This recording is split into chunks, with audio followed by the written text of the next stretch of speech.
Okay, perfect. So we are here today for our fourth interview about our list of a series of interviews that is it's called Free Thought from the Future.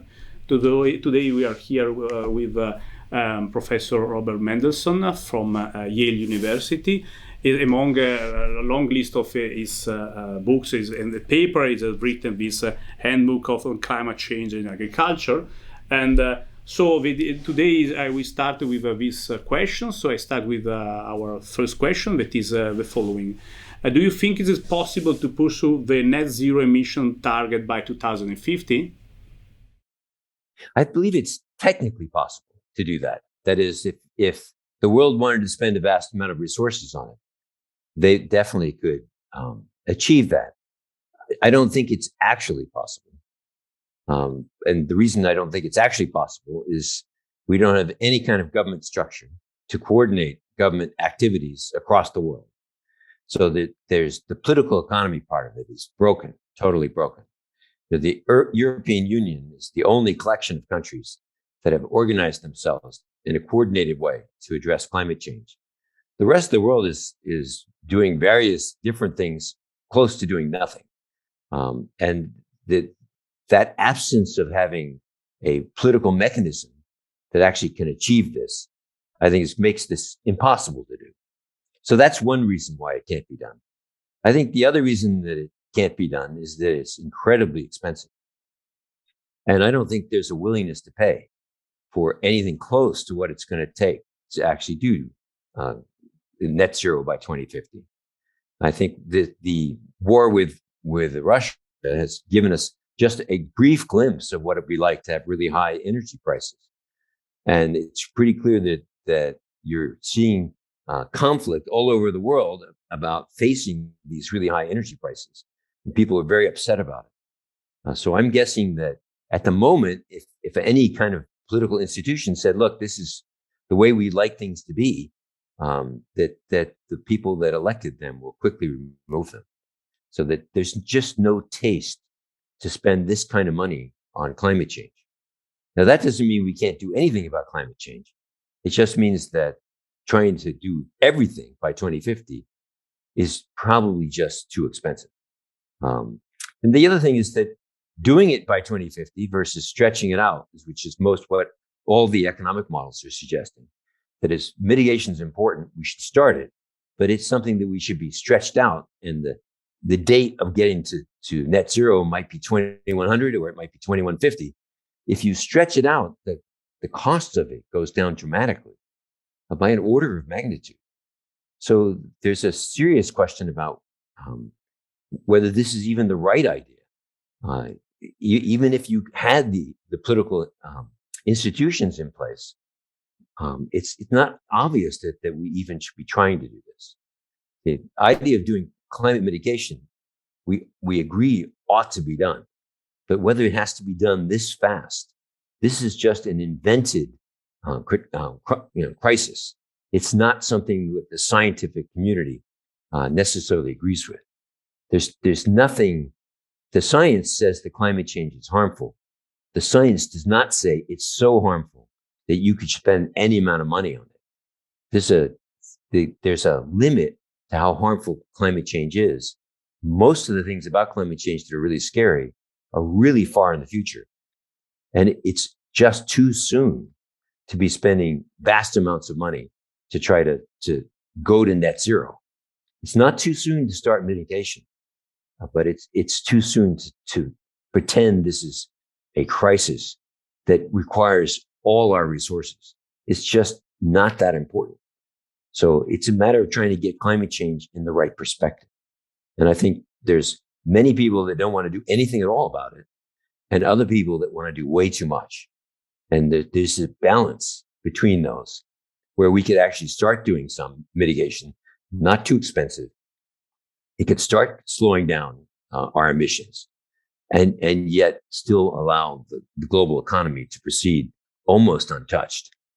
That there is a nice balance there that this program trying to get down to 2050, it is not striking. Okay. So it's a very complex situation in order to manage this, and so yes, yeah. So I understand that it's too expensive in some cases. So there is a value of waiting. So we have to wait. In some cases, someone is waiting. In other cases, we understand that also the problem could be in the future. So it's the problem among all the possible obstacles that there are inside this, which could be the predominant in one case, and so which could be also a possible, can you say, the solution. So which could be the point in which I can start in order to solve, in order to push the economy in order to face the problem related to climate change, due to all the things that I said to you. Well, I'm agreeing that now is the time to push. The time to push is when we first realized climate change was a serious problem. That was 1990. So we've gone by 30 years and done virtually nothing. I mean, the European Union has done something, but very little in terms of actually reducing emissions. The rest of the world's done nothing.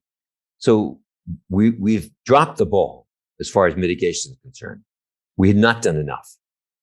So I'm definitely saying we ought to do a lot more mitigation than we've historically done. We ought to start making progress on reducing emissions. But what we really want to pick off is what's the low-cost emission? What low-cost mitigation options? What are the things that we can do that aren't that expensive per ton of carbon you're getting rid of? And let's get those done. Because if we can target the low-cost things, the things the European Union was targeting when it had a $20 emissions tax or carbon price, that was targeting low-cost mitigation. There's low-cost mitigation opportunities across the entire world. And it's a travesty that we're not doing them, because those things are something that we could do without having a huge sacrifice. The whole world could agree to do low-cost mitigation. And to the extent that there are some very, very poor countries, least developed countries, that need a little assistance, we would be happy to give that assistance. It's not that much money involved. So the argument I'm trying to make is it's a travesty that we have not done low-cost mitigation. And that's the thing that's been a mistake. The reason we're not doing low-cost mitigation is some people don't want to do anything that benefits the planet. They just want to do whatever benefits themselves. So this is our former president, Trump, would be a perfect example. He says, I don't care about that. I only care about myself. So why should I spend any money on this? So that's one part of our problem, is that there are some people who are basically selfish. They don't want to do anything for anyone but themselves. But the other part of the problem, curiously enough, is environmentalists. And environmentalists have been so eager to solve this problem overnight that they have said, I don't want to do any low-cost mitigation. That stuff's not important. It doesn't stop the problem overnight. And so between the environmentalists, who are the people that care the most about the environment, and the people who care the least about the environment, we've got a supermajority that doesn't do anything. And that, to me, is the super tragedy of our current approach to climate change. It's that we have not looked for a moderate approach. We've not looked for something that is not that expensive.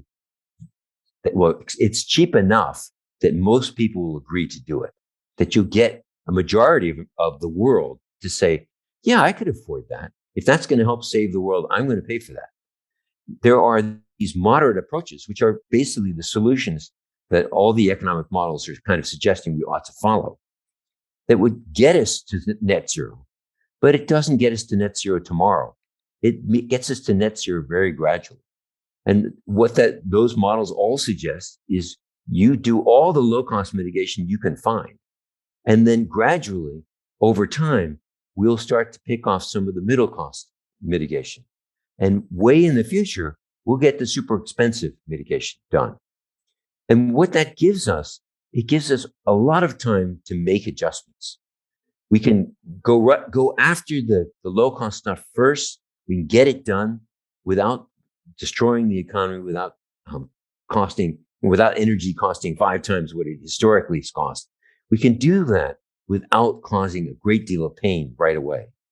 And as we get ourselves better organized, as we get more R&D completed, we can start to attack some of these more expensive technologies, try to see if we can find cheaper alternatives to what we know now.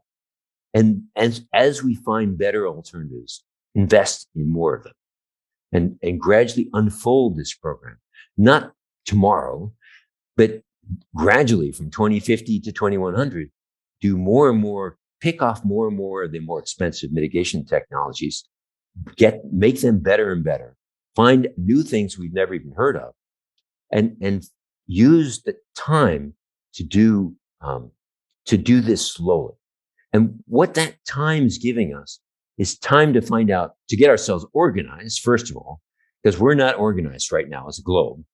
It'll give us time to get organized, but it'll also give us time to find lower cost ways of doing the same thing that we only have high cost alternatives to now. And it also gives us time to gradually wean ourselves away from fossil fuels. So we can use up the rest of the oil and natural gas, which is probably going to take us another 50 to 70 years. We'll go through all that. Probably want to leave most of the coal in the ground, never use it.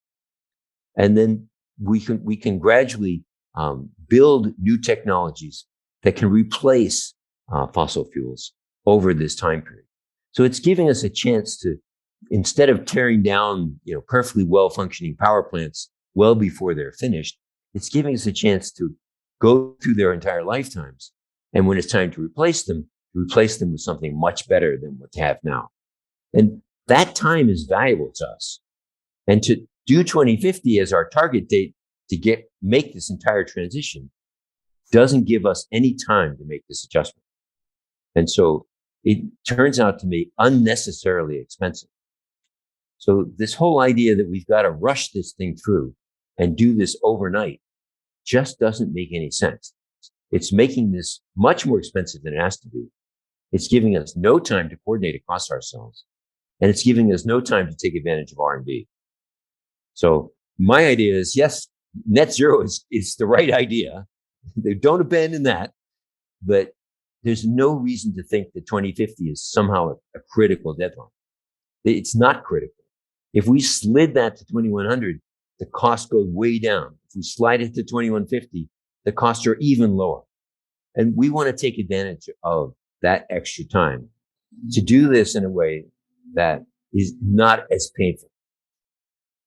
And then I think there's no question we'll get to net zero. Okay, so okay, perfect. So I understand. So the gradually process in order to reduce, to enhance this mitigation. So another important word that is inside the environmental economics is adaptation. So adaptation, yes. Because in the meantime we are trying to reduce CO2 emission to control the increase of temperature and so on. Unfortunately, the climate change is ongoing. It's a smooth process as it's increasing. Which are your thoughts about adaptation? Which are the action that we have to take into consideration? Also, if it's more important mitigation versus adaptation in some cases, or both, or because €1 you have to invest €1 in one direction, another one you have to choose between. You have to choose. Yeah. That's right. So my idea is you want to look at mitigation and adaptation as two tools you have available, and you want to find the least cost way through. So right now, it makes sense to be spending more money on mitigation because right now the climate hasn't changed very much. So there's not much to adapt to. The adaptations we have to make are really small. But as climate change progresses, we'll have to make more adaptations.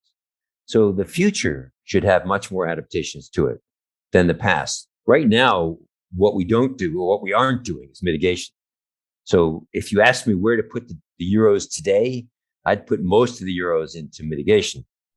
But over time, that's going to shift. As adaptation becomes a much more pressing thing to do, you should start to spend more money on the adaptation. So I look at this as we don't want to be biased towards one or the other. They both are important tools. We need them both as part of our arsenal. And as far as adaptation is concerned, one of the things that's beautiful about adaptation is a lot of adaptation we're going to do because it's in our own self-interest. With mitigation, it's not really in your self-interest to mitigate. It's in the global self-interest to mitigate, but it's not in your personal self-interest. But with adaptation, it's actually in your personal self-interest to adapt. If you move from living in northern Italy in the Dolomites and you suddenly find yourself in Sicily, you want to adapt to the fact that that's a lot hotter environment. You're going to change. You want to change your behavior to adapt to that much warmer climate. So the idea is, if you had to move to go to Sicily, there would be all sorts of things that you want to do to adapt to being in that warmer place, because it's in your own self-interest. So that's true as a household member. If you're a runner, for example, if you're in the Dolomites, you might want to run only at 1 o'clock in the afternoon when it's warm. But if you're in Sicily, you say, well, no, the heck, you're going to run at 1 in the afternoon. It's super hot then. You're going to run either in the morning or you're going to run in the evening. You'll adjust your behavior to fit the climate you're in. So that's true about individuals. It's true about households in terms of buying air conditioning. You might not need the air conditioning if you're in the Dolomites. You would definitely need it if you're in Sicily. But it's also true about firms. Farms should want to adapt. Farmers, for example, you're going to grow different crops in the far north than you will in the south of Italy. That's true even more so when you're looking at all of Europe. If you're in Scandinavia, you only have a few months to grow crops. You got to grow something that's fast and gets done quick. Whereas in Sicily, you might have, you have many months in which you could actually grow things. You could actually take advantage of that long growing season. There's going to be adaptations like that are always already obvious when you're talking about being a farmer in one place versus a farmer in another. These are be obvious to us as we move through time, that as things get warmer, we're going to want to make adjustments. Farmers will want to make adjustments. Households will make adjustments. Industries will want to make adjustments. These adaptations are in their own interest. So unlike mitigation policy, which requires this huge global coordination, a lot of adaptation is going to be done privately. And it's going to be done no matter whether there's a policy or not, because it's in everyone's interest to do it. Some adaptations will require public government assistance. For example, if we want to adapt to sea level rise, you're not going to really want to say, oh, well, I'm going to build a wall around my house and that'll protect me. 4 walls, every corner. It's a lot better just to have one wall across the coastline that holds the sea back. That requires government coordination, because there's no way that you can get individuals along the coast to agree with each other. Oh, should it be 2 meters? No, 2.1 meters. No, 1.9 meters. There's just no way they can coordinate that. But a government plan can do that. So there are going to be some examples like that, where the nature of the adaptation, changing ecosystems, allowing ecosystems to adjust over time. These are things that the government has to be there to coordinate. And these are things that are needed as much as mitigation is needed to make things work better in the future. So I'm very enthusiastic about adaptation. That's actually what drew me into climate change in the first place. I was trying to understand, well, if climate gradually changes over a century, how will we change? How will this impact us? What will we do differently?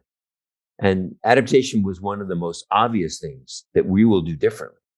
But it's really complicated because you have a dynamic thing that's moving over time. It's different for every different person. If you're in southern Italy, it's one thing. If you're in northern Italy, it's another. If you're in Scandinavia, it's completely different. Now, sometimes it's going to be trying to avoid a severe harm. Sometimes it's going to be pretty modest because you're kind of doing something that isn't going to be affected much by climate. And sometimes there's a new opportunity. England is suddenly growing wine. Why are they growing wine? Because it's warmer. They can. They couldn't before. So sometimes it's going to be a matter of seizing new opportunities. So adaptation is going to be very different across the entire landscape, which makes it complicated. And adaptation is going to change constantly as it continues to warm and as precipitation patterns change. So I'm guessing that a lot of adaptation is going to be reactive. It isn't going to be that, oh, wow, in 2050, I see the model says it's going to be, 2.4 degrees warmer here, and it's going to rain a little more. I'm going to plan for that now. It might not be quite that simple, partly because the models don't know everything that's actually going to happen in 2050. That's just a prediction. But partly because there's going to be a lot of variability. So precipitation is going to increase in some places and decrease in others. Temperatures are going to warm, but how much they'll warm, that probably will vary a lot across space. So a lot of adaptation is going to have to be reactive. It's going to have to say, well, what's happened the last 10 years? I don't care what happened 50 years ago. I want to know what's happened the last 10 years so I can make a good guess of what's going to happen tomorrow. And what people will do is gradually adjust to the fact that what's happened over the last 10 years is not the same thing as what happened to their grandparents. And they will make these adaptations. So I'm very enthusiastic about adaptation. I look at it as it doesn't have the same political economy problems that mitigation has, because a lot of the things that the government has to do are local governments. It's not global coordination.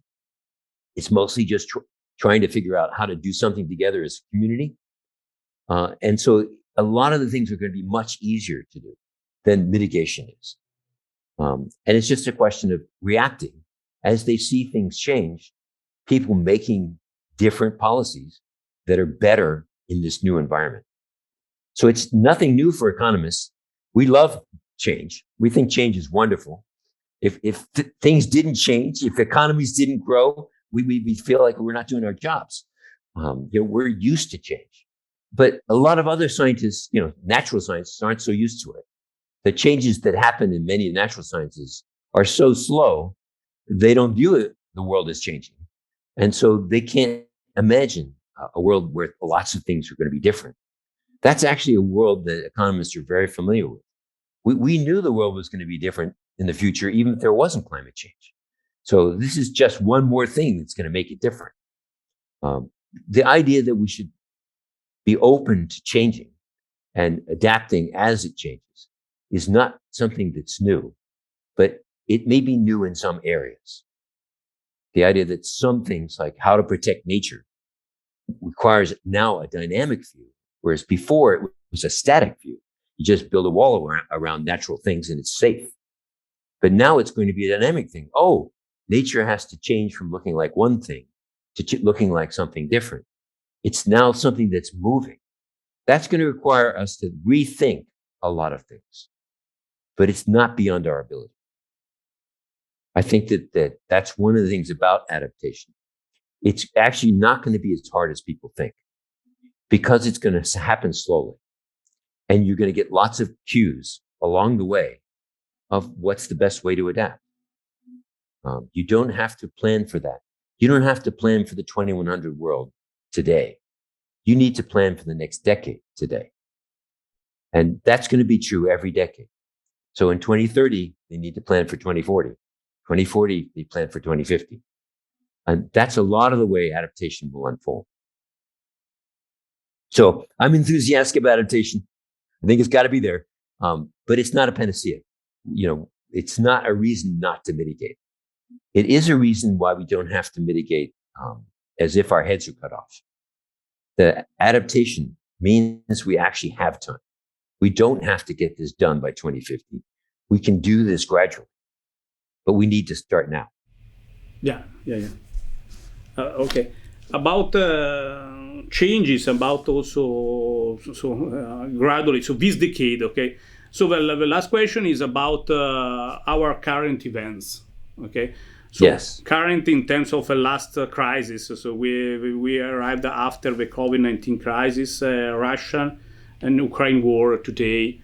That affect a lot of our production system. So in some cases, we discovered something related to this bottleneck effect on the supply, the supply system related to the supply chain system.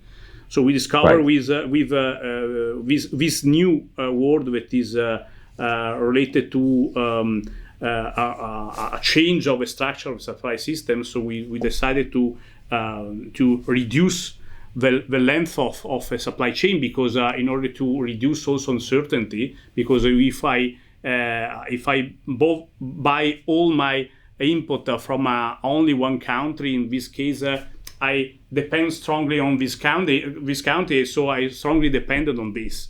We discovered this during COVID-19 in the supply chain bottleneck related to the production of some inputs, bottleneck related to food production, and also in these days our dependence with respect to the Russia gas in Italy especially, but also all Europe. So we have a problem related to the structure of, and also related to the inputs in general. So looking at which is the energy transition, one of the most important things that we have spoken about is technology. Technology depends strongly on rare materials. So which could be the problem related to this geopolitical risk and also this problem related to the concentration of some inputs in some different countries with respect to the energy transition. The possibility, again, we are starting again to the net zero emission. So the idea is to impose a target, to arrive to this target, but if geopolitical risk is so big, it's difficult to reach the problem, to reach the target, and it also is not so easy to obtain the energy transition in our target. Which is your thought about so this problem, raw materials, supply chain bottlenecks, and so on? That's a huge question. But so one of the things that is fascinating about COVID is that it was a shock, and we didn't prepare for it in advance. But it was a severe shock. We're talking about lots of life very quickly. So one of the things that's impressive about COVID is just how quickly we reacted. So it's really obvious if you have an important acute problem, you should treat it as a crisis, and you should give it a lot of attention and give it a lot of resources. And one of the things that we've seen is that by doing that, we were actually able to overcome COVID very quickly. I mean, you might say, "Oh, well, it took us years," but that was inventing vaccines that historically took 5 to 10 years to create. So, relative to what we knew how to do before, that was a crash program, and we achieved it as a world, as a globe. We've achieved it, and so one of the things that's gives you is, well, that's a great example that if we do have a crisis, we in fact will mobilize ourselves and get organized and tackle it. Climate change, in some ways, is also a crisis, but it's not quite the same. Isn't as immediate. So the idea that we should treat it like a crisis is using the wrong tool. A crisis means you need to do it now, and you don't have time to wait. But climate change is something which you actually do have time. It gives you lots of time to actually solve that problem. And so you don't want to do it with a crisis mode. Partly what we already know is that the early attempts to try to build renewable energy invested a lot of capital into technologies that actually were pretty inefficient. Our early solar panels were not very good. Our early windmills were not very good. If we had invested, trillions of dollars just making more of those, we would have wasted a lot of that money because those technologies weren't ready. But if we can gradually improve our technologies over time and invest in them slowly, it turns out that path for something which is not a crisis is a much better way to go. Because instead of investing super large amounts of money in bad early technology, what you're doing is gradually investing money in technology as it evolves. So that's my lesson from COVID. Yes, we can cope with crises, and the world's capable of it. But COVID is really different from climate change. The Russian invasion and the subsequent increase in prices of energy it is also somewhat complicated, because on the one hand, you could say Russia caused all this, but actually it's a bunch of other reactions to Russia's invasion that have actually caused energy prices to go up. It's the European response to saying, well, we're not going to buy your energy anymore. That meant there was an immediate crisis in Europe. Where are they going to get their energy?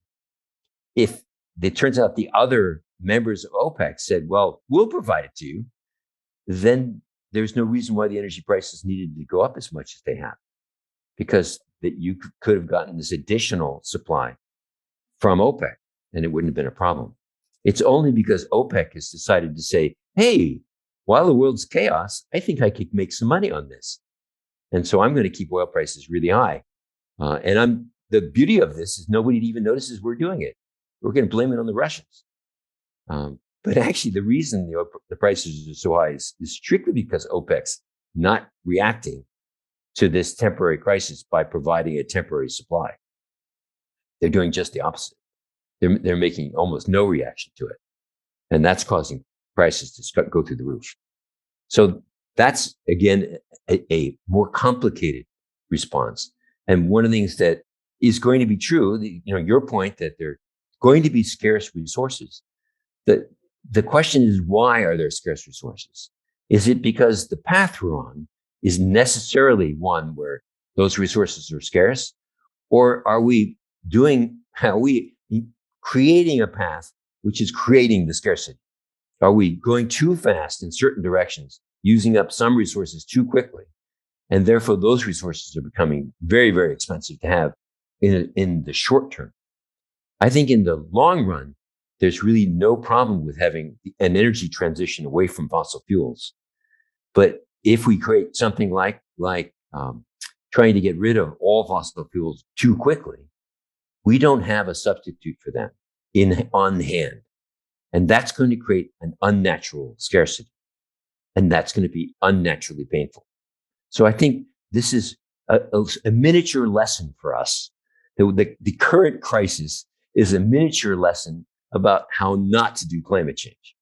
We can do climate change in a way that is going to be very, very painful by rushing and creating artificial scarcity, by saying we're going to make moves too quickly before we're really ready to adapt to them, ready to find other ways of coping with them. If we move too fast, it's going to be very painful. But if we move slower, it's going to be much, much less painful, much easier. And so it's a lesson that when we design our climate policies, to be gentle, not to push too hard and make this unnecessarily expensive, to give ourselves breathing space so that we can actually just get this job done over the long run. Okay, if you have time, I have another question. I have a couple of other questions. So one is related to financial system. So I'm thinking about this problem. So I try to figure out the problem related to this. So in these days, we have so the problem is the relationship between financial system, volatility, and the mitigation action that we have to take into account in order to control, to fight the climate change. So the climate change is a smooth process. So I need to invest with a forecast, a strategy, a long forecast, and also a smooth strategy on investment. I have to maintain investment slowly, and also to push some firms in order to invest in this direction, maintaining a certain direction. What I'm looking at these days is that given that the Ukraine crisis, we discovered a huge change in the oil prices, gas prices. It completely changed also which are the investment on firms. So on one end, the firms are changing our strategy today because they are thinking about, okay, we decided before in order to restart, especially in Italy and also in Europe, with a recovery plan in the direction of green system. But we have to pay attention, to wait for some times in order to verify what could happen. We are waiting for the end of the Ukraine war because we are waiting for a reduction of the gas prices. This is too high. At the moment, our cost in order to our production is too high.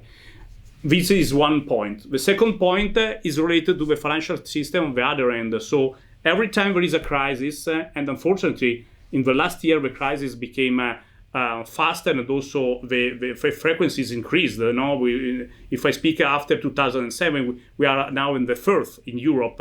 Is the first crisis. Every time the reaction of the system is money supply. We're increasing the supply of money. This creating an increase of financial system, and also the financial system became huge. If you compare the value of a stock market today of a Dow Jones today, it is higher than the value of 2007. Even if we're speaking about in 2007, we were in a bubble. So that period was a bubble today, which is the situation today.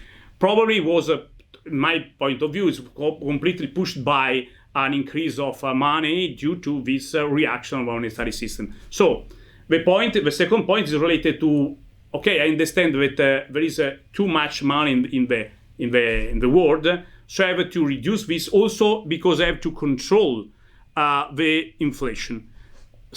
European Central Bank and the Federal Reserve now are increasing the interest rate.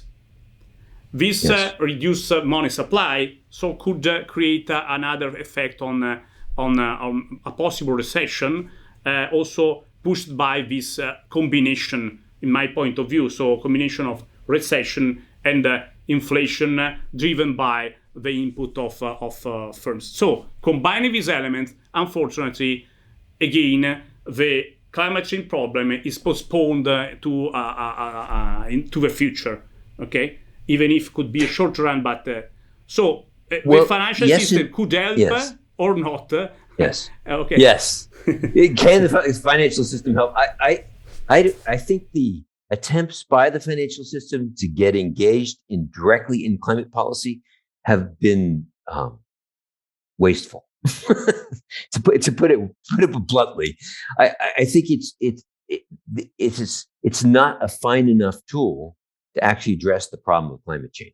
The whole purpose of having monetary policy and fiscal policy is general stimulus for the economy at large. The problem with climate change is very specific of trying to shift away from fossil fuels. These broad techniques of trying to stimulate the economy or slow it down are not very effective at getting us to shift towards or away from fossil fuels. They're clumsy tools for that purpose. You want environmental protection agencies levying prices on carbon, focusing on the carbon part of the economy, and using a much finer scalpel to actually re-chisel what the economy should look like if you want to deal with climate change. You're trying to do this by just hammering the entire economy up and hammering it down is not going to give you very good results. So in general, asking the people that are responsible for maintaining the integrity of the economy to try to deal with climate change is giving them a task for which they have no tools. And so what they've done to date has been ineffective and in many cases just counterproductive. So my sense is you want them to keep the economy afloat. You want them to make sure that money is going into investment, that everything is working properly. But you don't want them specifically saying, now we're going to do a climate change policy on top of that. You want to make that specifically the task of an environmental protection agency whose job is to study emissions and have something that's focused on emissions. Because doing this indirectly by making the economy go up and down is a very clumsy tool. It's just the wrong tool for this purpose. So my sense is we want to keep them out of this because they're not going to do they don't know what they're doing, and they don't have tools to target this problem. That's my general idea. But, one of the things that you should look at this last crisis, in some ways, this little experiment with being cheated out of natural gas supplies, that's actually just a little bit of a taste of what trying to get to 2050 is going to taste like. Because this is temporary, but if you're trying to get to 2050, that taste is never going to go away. That's going to become permanent part of your life. And one of the questions is, how many people would vote for that? How many people would say, "Oh yeah, this is great. I'd be delighted to have this continue indefinitely." to fight climate change faster. There's just no taste for it. I think that's what you'll find. And not that there's no taste for it. There's going to be. I know you can find people who'll say that's fine with me, but it's just 80% of the world's population who say, "No way, I'm not going to do this. This is way too costly. You have to find a better way for me. We're willing to do something, but you're asking way too much." So I think this is actually a fun little exposure to what actually this 2050 policy would actually look like if we actually adopted it. It's going to be costly, and we're all going to pay a price. We're going to feel it, and I suspect most of us don't want to do it. So thinking to the future, also the money in order to arrive to the future is very interesting. So yes, I am thinking about, so during your talk, I was thinking about, so one of the typical questions we have in the end is which could be your idea for the future. So we could be, for example, our world in 20 years, in 25 years, 30 years. So which should be for the future, no? With one of the idea. We have also some question about, this is not my idea, but it's an idea of in researching in film. So it's the idea of which could be the world when we are without, all the jobs will be done by robot, which is the role of humans.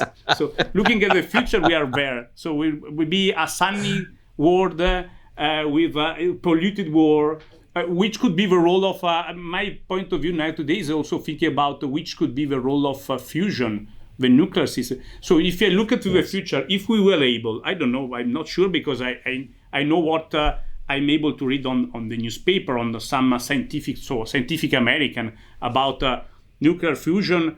If we were able to obtain this, I don't know where, some forecasts are in 2050, probably the world could change because the fusion is start from water, no? So simple is the fusion of two atoms.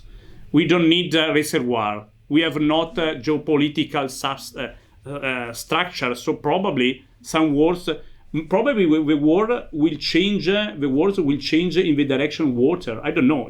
I'm thinking about this problem related to the future. The idea that there might be a magic bullet is always a charming possibility. If we can have some kind of low-cost, perfectly clean energy source, so that we don't have to rely on all the fossil fuels we've got, they're cheaper than fossil fuels. Then it's going to be very easy to go to net zero once that exists. It's possible that will come in the form of a single technology, but I'm guessing that what's more likely is it's going to be a myriad of improvements in energy technologies, and that it's not going to be one thing that everybody points to say, "Oh, thank goodness we have this now." It's going to be a whole series of inventions that give us better access to cleaner energy, and I think that's what is likely, and that it will be part of that 2050 or 2150 net zero. The idea is that we will gradually use lots of all the available tools we've got to harness energy. I think I'm pretty optimistic that it's not beyond our reach, because we already have many things that we can do already, that we only just got the tip of the iceberg: geothermal stuff, nuclear, just traditional nuclear, without going to all the way to fusion. There's a bunch of technologies that, as they gradually improve and get better, we could rely on much more. And I'm guessing it's that myriad of things that it's going to be what the future will look like. And the future will be cleaner. As we get more and more income, we're not going to have more things to buy. I mean, how many more things can we buy? At some point, on my house, if you bring something into that house, something has to leave. There's just a limit how much stuff we can put in there. We're not going to need more things. And so we're going to want to buy other services, and one of them will be a cleaner environment and more nature. So I'm guessing the future that we've got in the long run is a future where we're using less land for agriculture. We have much more natural land, and we have a cleaner world, that the pollution levels are much lower than they are today. And that we might even live a little bit longer. Yeah. than we already do. Whether that's a blessing or not, I'm not quite sure. But I have a feeling that will be part of the future as well. But I think it actually, not just that we'll live longer, but we'll live longer healthily. Yeah. Not just invalids in a bed somewhere, but actually running around as 80-year-olds. So we'll have more opportunities to do that in the future. And that basically there'll be more resources. Yeah. And one of the things that's amazing about the 20th century was despite the fact that the world's population kind of grew from 1 billion towards 6, the fact is that people's incomes rose dramatically. Yeah. So that today, just the average person on the planet now lives like what a king used to live like in the old days. I mean, it's just a dramatic improvement of quality of life. So, wonderful things have happened over the last century. There's no reason to believe that won't continue. So I'm pretty optimistic about the future. I think we have some bumps right now that we need to get over. But part of this is not overreacting. Because if you overreact, you create your own bumps. Bumps that aren't needed. There's a smooth path, and you're intentionally not choosing it. We should try to work on that, because I think there's some moderate things that can be done about many issues. We need to make progress. We should stop trying to solve the world being perfect and just make it better. And I think we'll be a lot better off if we do that. Yeah. It's a good point of view. So to me, this point of view is a right manner, and also to close. This our seminars. Okay. Thank you very much again. So your time is very precious for us. So for me, for the audience in general.